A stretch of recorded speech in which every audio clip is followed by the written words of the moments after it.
అద్భుతమైన యొక్క భక్తి రసమైన యొక్క మరొక మంచి సినిమాను శ్రీ రాఘవేంద్రరావు గారు శ్రీ అక్కినేని నాగార్జున మనకు అందించారు. వాస్తవంగా చెప్పాలంటే అద్భుతం, ఒక్క మాటలో చెప్పాలంటే అద్భుతం. శ్రీ రాఘవేంద్రరావు గారి యొక్క సృజనాశక్తి, చిత్రం యొక్క రూపకల్పన రమణీయము, కమనీయము, భక్తి రసమైన యొక్క ఈ మహాద్భుతాన్ని సృష్టించి మనకు అందించి నేటి తరానికి నాటి పూర్వగాథను తెలుసుకునే యొక్క మంచి అవకాశాన్ని మహేష్ రెడ్డి కుటుంబం భక్తి రసమైన సినిమాలు చూస్తూ ఇలాంటి మంచి సినిమాను కూడా అందించడం చాలా సంతోషం. శ్రీ వెంకటేశ్వర వైభవం, ఏడుకొండల యొక్క వెనుక నుండి యొక్క నేపథ్యము, వీటన్నిటినీ చాలా చక్కగా అధ్యయనం చేసి క్రోడీకరించి అద్భుతమైన రీతిలో మరచి మనకు అందించారు. సినిమా ఆద్యంతం చాలా ఆసక్తిగా మంచి ఆలోచనలు రేకెత్తింపజేసేట్టుగా మనసుకు ఆహ్లాదాన్ని, ఆనందాన్ని అందిస్తూనే భక్తి రస భావనను కల్పించే యొక్క ఈ మంచి చిత్రం మనందరికీ చాలా ఉపయుక్తం అవుతుందని, మన భారతీయులందరూ తప్పనిసరిగా చూడవలసిన సినిమా ఇది. తెలుగు సినిమా అని నాకు తెలుసు, కానీ భారతీయులందరూ ఈ బాలాజీ యొక్క సినిమాను అందరూ కూడా చూడవలసిన అవసరంతో ఉంది.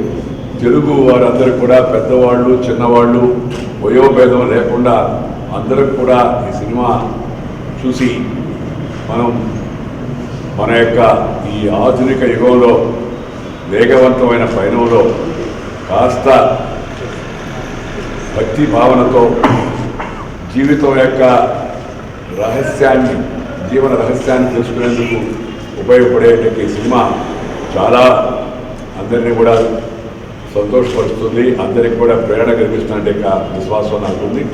నేను హృదయపూర్వకంగా సినిమా నిర్మాతను, అలాగే నటుడు నాగార్జున వరుసగా మనకి ఈ భక్తి రసమైన సినిమాలన్నీ అందిస్తున్నాడు. నాగార్జున యొక్క సాధారణమైన యొక్క మన మస్తిష్కంలో ఉండే యొక్క ఆ వ్యక్తిత్వం వేరు. ఈ మధ్యకాలంలో సినిమాలో వస్తున్న యొక్క అది అన్నమయ్య కావచ్చు, లేకపోతే రామదాస్ కావచ్చు, లేకపోతే మన సిద్ధి సాయి యొక్క ఆ సినిమా కావచ్చు. కానీ ఇప్పుడు ఇది కూడా, ఇవన్నీ మరొక నాగార్జున్ని మనకు ఎంతో చూపిస్తూ ఉన్నాయి. చాలా సంతోషం. చాలా చక్కగా ఆ పాత్రకు సరిపడే విధంగా మరి ఆయన చక్కగా నటించాడు. దాంతోపాటు రాఘవేంద్రరావు గారు కలియుగంలో వైకుంఠాన్ని సృష్టించగలడు, మనందరికీ చూపించగలని మరొకసారి ఆయన రుజువు చేశాడు. నేను బాగా దాన్ని ప్రతి అంశాన్ని, ప్రతి క్షణాన్ని వీక్షిస్తూనే గమనిస్తూ ఉన్నాను, ఆలోచిస్తూ ఉన్నాను. ఎక్కడా ఎవరు వేరెత్తి చూపించడానికి వీలైన యొక్క అభ్యంతరకరమైన యొక్క, లేకపోతే అసభ్యకరమైన యొక్క, లేకపోతే ఇతరత్ర సినిమాల్లో ఉండే యొక్క ఏ లొసుగులు కానీ పొరపాట్లు కానీ అవేమీ లేకుండా చాలా చక్కగా ఆద్యంతో మన హృదయంతో మన మనసుకు సంతోషం కలిగించే విధంగా ఆ ప్రకృతి కమనీయమైన యొక్క రమణీయమైన దృశ్యాలు, ఆ తర్వాత ఆ యొక్క గ్రాఫిక్స్ ఎవరైతే చేశారో కానీ నాకు తెలవదు. వాస్తవంగా మన నదులు లేకపోతే కొండలపై నుంచి కిందకి పరోళ్ళు తొక్కుతున్నాయి అన్నట్టుగా ఆ భావన కూడా కనిపించే విధంగా సినిమాను తీయడం అది రాఘవేంద్రరావు గారికే సాధ్యం. నేటి తరం వాళ్ళందరూ కూడా వారి దగ్గర నుంచి ఈ కళలు, ఆ కళలను ఏ విధంగా రూపొందించాలనే విషయం అందరూ తెలుసుకోవాలని అవసరంతో ఉంది. సినిమా తాత్కాలికమైన యొక్క సంతోషాన్ని, ఆనందాన్ని కల్పించడమే కాకుండా శాశ్వతమైన యొక్క ముద్రను కూడా మన పథకంపై వేయగలదనే విషయాన్ని మరొకసారి రాఘవేంద్ర గారు రుజుపరిచారు. నేను పాత రోజుల్లో స్వర్గీయ నందమూరి తారక రామారావు గారు నటించినట్టు ఏ శంకర్ రెడ్డి నిర్మించిన లవకుశ సినిమాను చూసిన రోజు నాకు సినిమా చూస్తూ ఉంటే మధ్యలో మహేష్ చెప్తున్నాను, నాకు మళ్ళా అవకాశం గుర్తొస్తుంది. అంత చక్కని సినిమాను రూపొందించారు. ఇది ఎక్కువ రోజులు ఆడుతుంది. భక్తి కదా, మీ అందరికి భక్తి కొద్దిగా ఆలస్యంగా వస్తుంది మామూలుగా. అలాగే సినిమా కూడా నిదానంగా పొందుకొని ప్రజల హృదయాలు నాటుకొని ఆ తర్వాత మరి భాషాంతరం కూడా చెంది హిందీలో కూడా రూపొందింపజేస్తే దేశంలో ఉండే ప్రజలకు అందరికీ బాలాజీ అనే మాట తెలుసు, కానీ ఆ వెనుక నుండి నేపథ్యం, ఆ ఇతివృత్తం, మిగతా విషయాలు కూడా తెలుసుకోవడానికి అవకాశం లభిస్తుంది. కళాకారులకు, సాంకేతిక పరంగా సినిమా మిత్రులందరికీ చాలా చక్కగా అందరూ నటించారు. అమ్మాయి అనుష్క కూడా కానీ, లేకపోతే ఇంకా నాకు ఆశ్చర్యకరమైన విషయం ఏంటంటే ఆ వెంకటేశ్వర స్వామి పాత్రకు మన పాత రోజుల్లో మనం ఎన్టీరామారావు గారు చూసిన తర్వాత ఇంకొకరిని అనుకోలేము మామూలుగా మనసులో. కానీ ఒక చక్కని నటుడిని సౌరభ్ జయరావు ఆ నటుడు మరి ఎలాగో గుర్తించి చాలా చక్కగా అతన్ని రూపొందింపజేసి అతని అభినయం కానీ, ముఖవళికలు కానీ, తీర్చిదిద్దిన తీరు కానీ అవి కూడా చాలా బాగున్నాయి. నటిగా అనుష్క కానీ అంతకుముందు కొద్దిసేపు నటించినప్పటికీ కూడా ప్రజ్ఞా జైస్వాల్ భవానియా ఆ పాత్రలో, అలాగే ఈ మన జగపతి బాబు కూడా ఈ మధ్య నాకు జగపతి బాబు అంటే వ్యక్తిగతంగా చాలా ఇష్టం, కానీ మధ్య వరుసగా సినిమాలో విలన్గా నటిస్తూ ఉన్నాడు. విలన్కి అతని మొహానికి సరిపోదు, మనస్తత్వానికి సరిపోదు. కానీ దీంట్లో కేవలం విధానం కాకుండా మానసిక పరివర్తన మంచి పాత్రను చూపించారు. అందరికి కూడా నా అభినందన. మీరు మాట్లాడితే దేశం అంతా మా డిపార్ట్మెంట్ మినిస్టర్ మీరు మన యూత్ చూసిన యూత్ను ఎంతో కొంత ఎక్స్పెక్ట్ అయ్యారు. వాళ్ళందరూ అనేది ఏంటంటే దానికి ఏం చెప్పారంటే మీరన్నట్టు ఆధునిక యుగంలో చాలా పార్టీ దేశానికి తీసుకెళ్ళడం బాగా చదువుకుంటున్నాడు. బాగా ఏ దేశానికి నేను పురాణాలు కానీ చరిత్ర లిటరసీ సంపద కానీ నాకు ఉంది. ఈ సంపదను కూడా రాంగ్ కెరియర్ నెక్స్ట్ జనరేషన్ పంచాల్సిన బాధ్యత ఉంటుంది. అంటే వాళ్ళు సింపుల్గా ఒకటే చెప్పారు, నిజంగా అంటే చూస్తే కానీ నాకు అర్థం కాలేదు ఇంత గొప్ప చరిత్ర అని. ఇది ఆల్రెడీ మన బుక్స్ చదవలేక ఏదో పాస్ అవ్వాలని ఈ గోడలో ఉంటుంది. పురాణాలను తీసి చదవటం చాలా కష్టంగా ఉంది.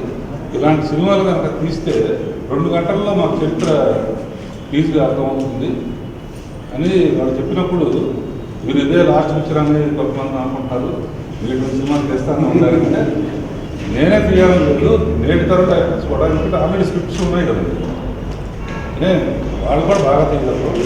సో మీ ద్వారా యువతకు కూడా ఒక మెసేజ్, రాంగ్ పిక్చర్ కెరియర్ ఈ ట్రాన్స్ఫర్ తీసుకోవాలి.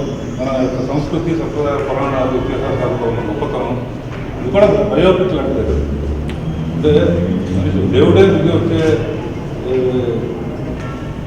వచ్చినా కూడా ఆశ్చర్యపడ అవసరం లేదని చెప్పానంటే యువతకు కూడా మెసేజ్. సంపద అంటే కేవలం భౌతికమైనది కాదు. కారు, ఫోను, ఇళ్ళు, లేకపోతే ఏసీ, లేకపోతే ఆభరణాలు అవే సంపద కాదు. ఆధ్యాత్మిక సంపద. మనసుని ఈ ఆభరణాలు ధరించిన దానికన్నా, ఈ పెద్ద పెద్ద కారులో వేగంగా పోయిన దానికన్నా, మంచి మంచి భోజనాలు చేసిన దానికన్నా ఈ ఆధ్యాత్మిక సంపద మరింత మనోవికాసాన్ని, ఉల్లాసాన్ని కలిగిస్తుంది. ప్రపంచం ఇవాళ భారతదేశం వైపు చూస్తుంది. ఎందుకంటే భారతదేశానికి ఆధ్యాత్మిక సంపద ఉంది, సంస్కృతి ఉంది. ఆదికాలం నుంచి, వేదకాలం నుంచి మన పూర్వీకులు జీవించి, అనుభవించి, రంగరించి మనకు అందించారు. చరిత్ర ఉంది, ఇతిహాసం ఉంది. అలాగే మన యొక్క పురాణాలు ఇవన్నీ కూడా మనకి అందించిన యొక్క వారసత్వం అదే. అందుకని దాన్ని రాఘవేంద్రరావు గారు చెప్పారు, కొత్త తరం కూడా రూపొందించవచ్చు కానీ అని అంత సులభం కాదు. రాఘవేంద్రరావు గారిలో అద్భుతమైన యొక్క సృజనాత్మక శక్తి, కళా సృష్టి కల్పించే శక్తి ఉంది. దాన్ని ఇతరులు కూడా తీసుకోవాల్సిన అవసరం ఉంది. రాఘవేంద్రరావు ఇంకా ఇలాంటి సినిమాలు అనేకం చేస్తారని, చేసి మనకి మన యొక్క చరిత్రలో, మన ఇతిహాసాల్లో, మన పురాణాల్లో ఉన్నటువంటి ఇతర విషయాలు కూడా మరింతగా రాబోయే రోజులు ఉంది. దాని యువత ముఖ్యంగా మనం తెలుసుకోవాల్సింది. జీవితం వేగంగా పోతుంది, ప్రపంచం వేగంగా నడుస్తుంది. Liberalisation, privatisation, globalisation. బట్ ఆ వేగంతో పాటు మనసుకు శాంతి కన్నా అశాంతి కూడా పెరుగుతూ ఉంది, హింస పెరుగుతూ ఉంది, జుగుప్స వస్తుంది. అప్పుడప్పుడు సమాజంలో తాత్కాలికంగా ఆనందిస్తున్నారు, ఆ తర్వాత జుగుప్స వచ్చే ఒక రకమైన విరక్తి వస్తుంది. ఇలాంటి తరుణంలో మన మనసును ప్రశాంతంగా ఉంచాలి, మన జీవితానికి సరైన మార్గం చూపించాలంటే దానికి భక్తి మార్గం, ఆధ్యాత్మిక మార్గం.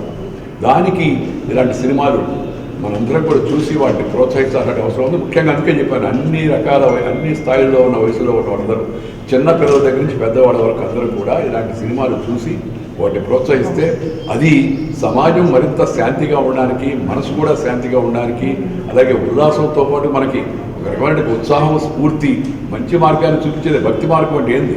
మంచి మార్గాన్ని చూపించేది భక్తి మార్గం. దాన్ని మనందరం కూడా గుర్తుపెట్టుకొని ఆ విధంగా సినిమాలు ఇలాంటివన్నీ ప్రోత్సహించాలని ముఖ్యంగా నేను యువతరాన్ని అంతా కూడా కోరుతా ఉన్నాను.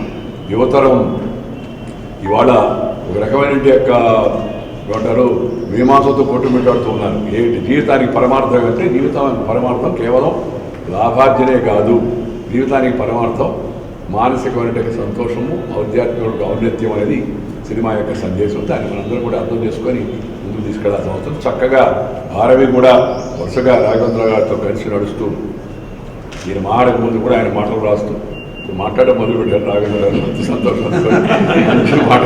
మంచి మాటలు రాసి వాటిని మనం గుర్తుకుంచుకునే విధంగా సందర్భోచితమైన యొక్క మాటలు రాయడం కూడా చిన్న విషయం కాదు.